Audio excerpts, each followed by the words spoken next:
Since I created the grooves in these little turrets, and those grooves will have the tambour will run inside this groove. So I wanted to make a tambour slat to see how it worked in that groove. And here's an example that I just made.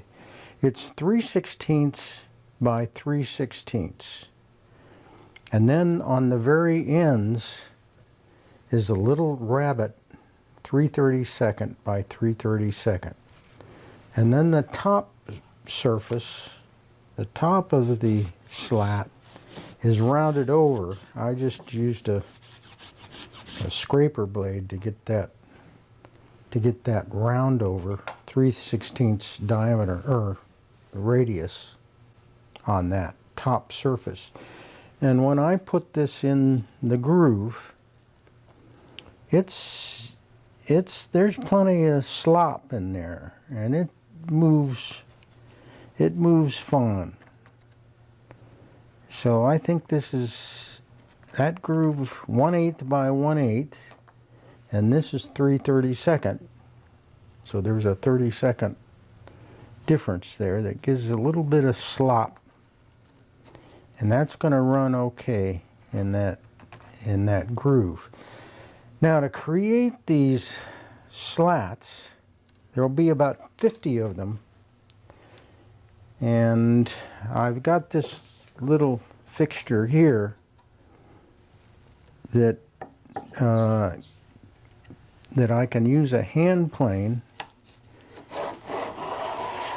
to get to the exact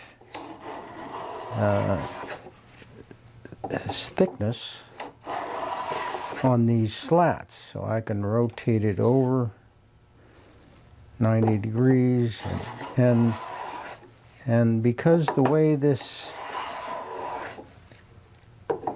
fixture is made, the plane's going to stop. It's going to stop working at 3/16. So I'm about there. And that really gets this precision that I think is necessary.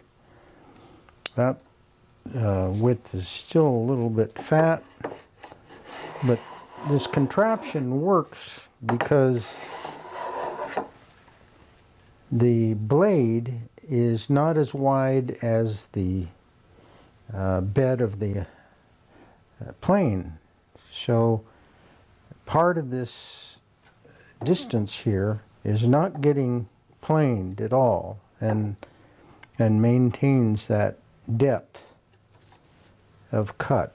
So I'll be making slats quite a ways down the road, but I wanted to check now just to see how this is going to work.